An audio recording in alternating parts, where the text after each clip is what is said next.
2026వ సంవత్సరం వృషభ రాశి వారికి గ్రహస్థితి చాలా అద్భుతంగా ఉండినను ఆదాయ వ్యయాలు ఉగాది పండుగ నుంచి ఎలా ఉండబోతున్నాయో ముందస్తుగా ఈ వీడియోలో సవివరంగా సంపూర్ణంగా తెలుసుకుందాం.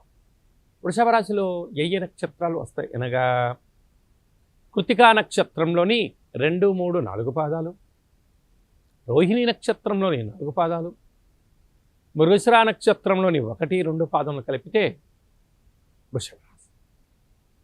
రాశాధిపతి శుక్ర భగవానుడు.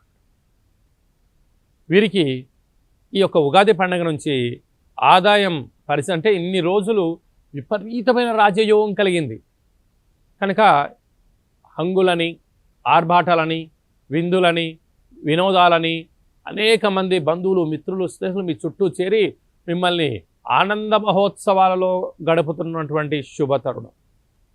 కానీ ఈ సంవత్సరం ఏమిటయ్యనగా వీరి ఆదాయం 5, వ్యయం 14. చూడండి, అంటే ఒక్కసారిగా మిమ్మల్ని జనాలు ఎక్కడో తీసుకెళ్ళి పెట్టారు. 14 రూపాయలు ఖర్చు పొంచి ఉంటే కేవలం మీ ఆదాయం 5 రూపాయలు ఉంటే అంటే ఎంత? -9 రూపాయలు.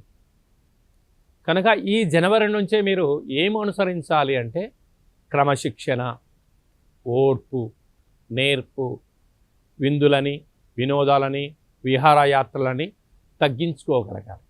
వీలైనంతవరకు ఉండబడిన వాటితో సర్దుకపోగలగాలి. బంధువులు, మిత్రులు, స్నేహితులు, బ్యాంకులు అడగగానే అప్పులు ఇస్తున్నారు కదా అని చెప్పి చేశారా? గతంలో మీరు కూడబెట్టినటువంటి స్థిరచరాస్తులు హారతి కర్పూరంలా కరిగిపోయే పరిస్థితి ఉంది.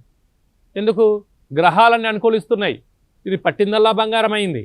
కానీ ఖర్చులు అయిపోయాయి, రాబడి తక్కువ, పోయే పరిస్థితి ఎక్కువ ఉంటుంది.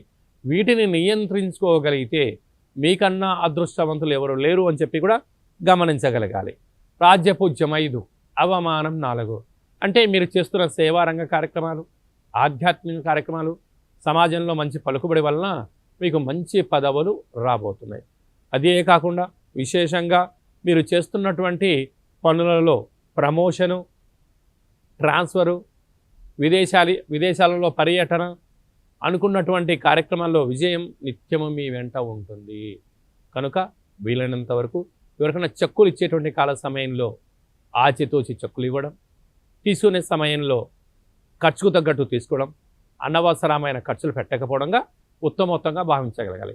అలాగా హోటల్ వ్యాపారస్తులు, ఆహార ఉత్పత్తులు, వ్యవసాయ సోదరీమణులు, వస్త్ర వ్యాపారులు వీరందరూ కూడా వీలైనంత వరకు దయచేసి అప్పులు ఇవ్వద్దు, అప్పులు తెచ్చుకోవద్దు అని చెప్పి జ్యోతిర్విజ్ఞానం తెలియచేస్తుంది.